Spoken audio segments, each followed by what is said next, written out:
Silver is an indispensable metal. Next to oil, silver is the most widely used commodity ever, and it has more than 10,000 uses. As technology progresses and expands, silver's usefulness will explode even further. Its unique characteristics are unlike any other commodity in the world. It is the most reflective of all metals. It is the greatest conductor of both heat and electricity. It strongly resists corrosion. It is the second most malleable and ductile metal next to gold. It has recently been discovered to be a very effective antimicrobial and bacterial metal. It's used in batteries, bearings, brazing, soldering, catalysts, clothes, coins, electrical components, electronics, electroplating, photography, medical applications, jewelry, silverware, mirrors, coatings, solar energy, and water purification. Silver is generally used in such small quantities, and its unique characteristics make it irreplaceable. This is what makes its price inelastic. All commodities have a self-correcting price mechanism except for silver. If a commodity's price rises too high, demand drops off as people seek substitutes or supply rises to meet the demand, thus lowering the price. This mechanism does not exist for silver. Silver is typically used in very small quantities and high-tech components, and there is no substitute for it, so a manufacturer or customer will have to absorb any price increase. Silver is now starting to be used in clothing to reduce odors caused by bacteria. What is remarkable about it is that by weight, silver represents only 1/40,000th of the total of inputs on that shirt. When used in such tiny quantities, silver's price is almost irrelevant. Over 20 million tons of polyester sportswear produced every year. The textile industry consumes 1,200 tons of silver annually. That's 38 million ounces. Let's say, for example, the average computer contains 1/10 of an ounce of silver.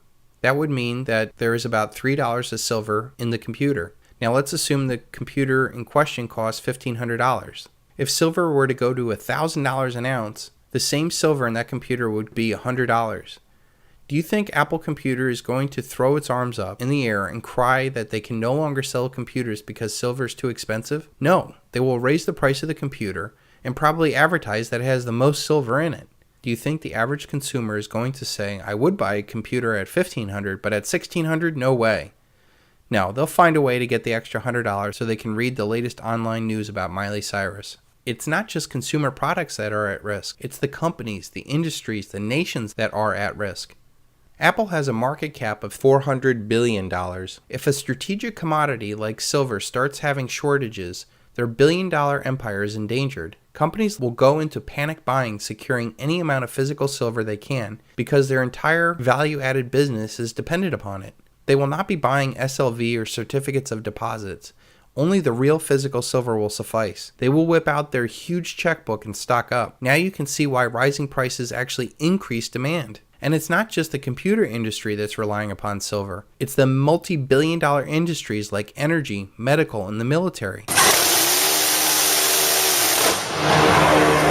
And soon the banking industry, as their debt money system collapse. This directly affects national destinies. Governments held approximately 10 billion ounces of silver in 1950 and have been supplying that physical stock steadily into the open market for years. Today there is no more surplus left to sell. The nations that manage their resources the best will win the future. Unlike industrial demand, monetary demand has no limits. The monetary demand will eventually send silver to the moon. How will quadrillions of fiat paper money flow into less than 1 billion ounces of silver? It's impossible. Paper is poverty. It is the ghost of money and not money itself. Thomas Jefferson.